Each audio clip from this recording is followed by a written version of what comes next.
അർജുൻ്റെ പഴയൊരു വീഡിയോ ആണ് ഇപ്പോൾ സമൂഹ മാധ്യമങ്ങളിൽ വലിയ രീതിയിൽ വൈറലാകുന്നത്. അർജുൻ സഹപ്രവർത്തകർക്കൊപ്പം ഭക്ഷണം പാകം ചെയ്തും വണ്ടിയിലേക്ക് ലോഡ് കയറ്റുന്നതും ഒക്കെയുള്ളൊരു വീഡിയോ ആണ് ഇപ്പോൾ സമൂഹ മാധ്യമങ്ങളിൽ വ്യാപകമായി പ്രചരിക്കുന്നത്. അർജുൻ നിനക്കായി കാത്തിരിക്കുന്നു എന്ന തലക്കെട്ട് നൽകിയിട്ടാണ് പലരും ഈ വീഡിയോ പോസ്റ്റ് ചെയ്യുന്നത്. ഈ വീഡിയോയിൽ നിന്ന് തന്നെ നമുക്ക് മനസ്സിലാക്കാൻ സാധിക്കും, അർജുൻ തൻ്റെ സഹപ്രവർത്തകർക്കൊപ്പം വളരെ ഇടപെടുകയും അവർക്കൊക്കെ പ്രിയങ്കരനായി തീരുകയും ചെയ്ത ഒരു വ്യക്തിയായിരുന്നു.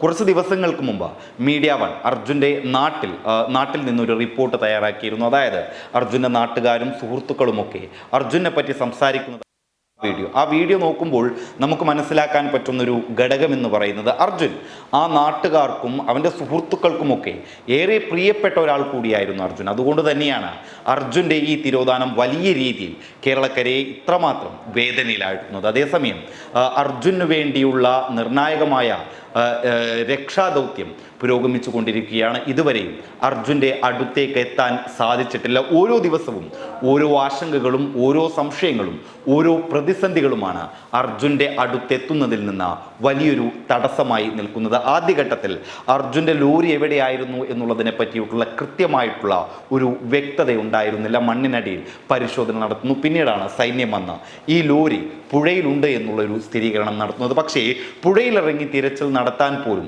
ഇപ്പോൾ മുങ്ങൽ വിദഗ്ധർക്കോ സ്കൂബ ഡൈവർമാർക്കോ ഒന്നും കഴിയാത്തൊരു സാഹചര്യമാണ്. കാരണം ഈ ഗംഗാവതി നദി അത്രമേൽ അടിയൊഴുക്കാണ് ഇപ്പോൾ ഉണ്ടാകുന്നത്. വലിയൊരു അടിയൊഴുക്ക് ആർത്തലച്ചുകൊണ്ടാണ് ഈ നദി ഒഴുകുന്നത്. അതുകൊണ്ട് തന്നെ രക്ഷാദൗത്യത്തിന് ഇത് വലിയ രീതിയിലൊരു പ്രതിസന്ധി ഉണ്ടാക്കുന്നുണ്ട്. കൂടാതെ നിലവിലെ അവിടുത്തെ അവസ്ഥയൊക്കെ വലിയ രീതിയിൽ അർജുൻ്റെ അടുത്തെത്തുന്നതിൽ വലിയൊരു തടസ്സമായി തന്നെ നിലനിൽക്കുന്നുണ്ട്. അതേസമയം ഈ ലോറിക്കുള്ളിൽ അർജുൻ ഉണ്ടായിരുന്നു എന്നതടക്കമുള്ള കാര്യങ്ങൾ ഇപ്പോൾ രക്ഷാദൗത്യത്തിന് ഒരു സംശയമായി തീർന്നിട്ടുണ്ട്. കാരണം കഴിഞ്ഞ ദിവസം വളരെ സുപ്രധാനമായിട്ടുള്ള ഒരു റിപ്പോർട്ട് വന്നിരുന്നു. അതായത് ഈ അപകടം നടന്നതിൻ്റെ തൊട്ടടുത്ത് ഒരു ചായക്കട ഉണ്ടായിരുന്നു. ഈ ചായക്കടയിൽ അന്നേ ദിവസം 4 പേർ, ഈ അപകടം നടക്കുന്നതിന് കുറച്ച് മണിക്കൂറുകൾക്ക് മുമ്പ് 4 പേർ വന്ന് ചായ കുടിച്ചിരുന്നു എന്നുള്ളൊരു റിപ്പോർട്ട് വന്നിരുന്നു.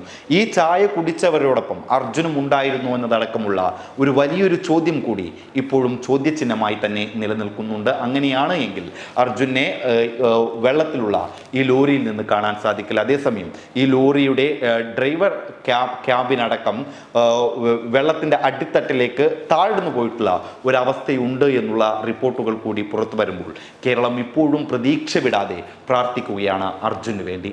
News desk public Kerala.